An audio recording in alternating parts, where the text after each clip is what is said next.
કાંડની ચર્ચાઓ ચાલી રહી છે ત્યારે જૂનાગઢથી નવો વિવાદ સામે આવ્યો છે। જૂનાગઢની શાન કહેવાતા ઉપરકોટના કિલ્લામાં કોઈ પણ પરવાનગી વગર ગેમ ઝોન ઊભું કરી દેવામાં આવ્યું। સરકારી કાયદા મુજબ રક્ષિત સ્મારકમાં કોઈ પણ પ્રકારના ફેરફારો ન કરી શકાય, પણ અહીં તો જાણે કિલ્લાનો જ વહીવટ થઈ ગયો।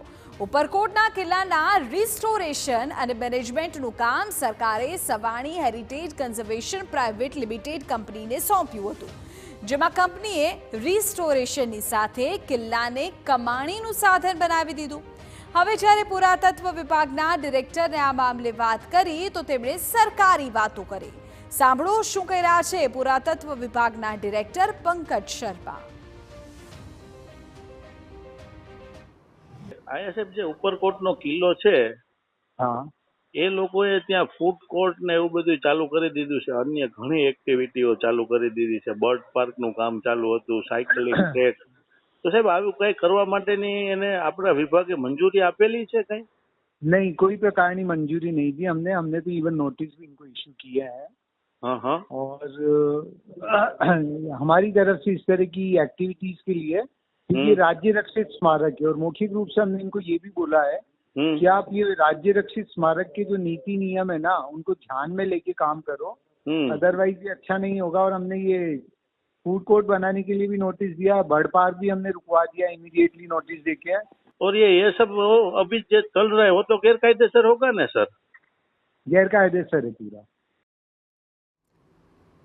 તો ઉપરકોટમાં કિલ્લામાં ચાલી રહેલા ગેમ ઝોન અને ફૂડ ઝોન ગેરકાયદેસર પ્રવૃત્તિઓને લઈ હવે એડવોકેટ કિરીટ સંઘવીએ પણ પ્રતિક્રિયા આપી છે અને આ મામલે તાત્કાલિક પગલાં લેવાનું તેઓ પણ આખરે અપીલ કરી રહ્યા છે।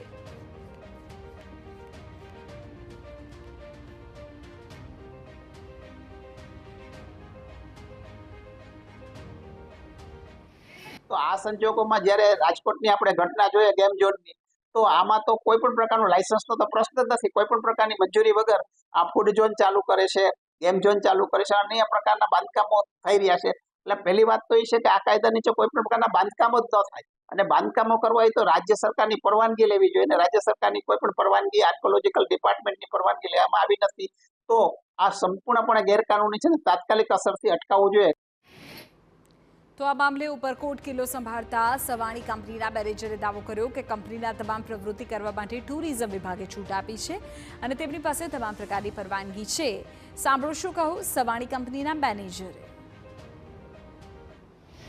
ઉપરકોટ કિલ્લામાં અત્યારે ટુરિસ્ટ માટે ઘણી બધી સુવિધાઓ કરવામાં આવેલી છે, જેમ કે ફૂડ કોર્ટ છે, સોવિનિયર શોપ છે, સાયકલ ચાલી રહી છે કિરાયા ઉપર, બેટરી ઓપરેટેડ વ્હીકલ જે ટુરિસ્ટની જરૂર હોય એમને મળી રહી છે। તો આ બધી વસ્તુ જેમ કે લોકર વગેરે છે, એ બધી વસ્તુની મંજૂરી જે છે એ અમારું જે એગ્રીમેન્ટ થયું છે ટુરિઝમ કોર્પોરેશન સાથે, એમાં સમાવેશ લખેલો છે અને બધું એ પ્રમાણે ચાલી રહ્યું છે। ઉપરકોટના કિલ્લાની અંદર અનેક ધંધાઓ શરૂ કર્યા બાદ સવાણી હેરિટેજ કન્ઝર્વેશન કંપની દર માસે લાખો રૂપિયાની કમાણી કરી રહી છે, પરંતુ આ કમાણીમાંથી એક પણ રૂપિયો સરકારને ચૂકવવામાં આવતો નથી।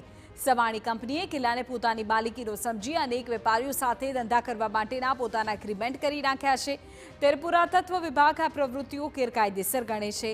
રક્ષિત સ્મારકમાં ગણાતા ઉપરકોટ કિલ્લામાં ખરા અર્થમાં નિયમનું પાલન થાય છે કે કેમ એ તપાસનો વિષય બન્યો છે અને તપાસ બાદ જ આ સત્ય સામે આવશે। આ છે જૂનાગઢનો ઐતિહાસિક કિલ્લો કે ત્યાં જે ગેમ ઝોન હતું, જે રાજકોટમાં 2 દિવસ પહેલા જે ઘટના બની છે તે ઘટના બન્યા બાદ ગેમ ઝોનને સીલ કરવામાં આવ્યું છે। બીજી તરફ આપણે જે દ્રશ્ય બતાવું છું તે ફૂડ ઝોનના છે।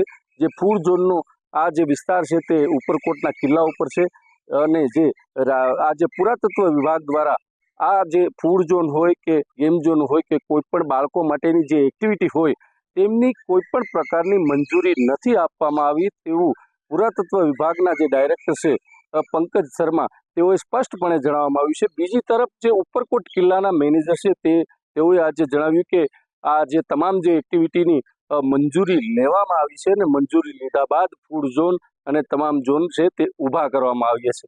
હવે જોવાનું એ રહ્યું કે ખરેખર મંજૂરી સરકાર દ્વારા પુરાતત્વ વિભાગ દ્વારા આપવામાં આવી છે કે ઉપરકોટ કિલ્લાનું મેન્ટેનન્સ કરતા સવાણી ગ્રુપે આ બનાવવામાં આવ્યું છે। વિજયસિંહ પરમાર, TV9 જુનાગઢ.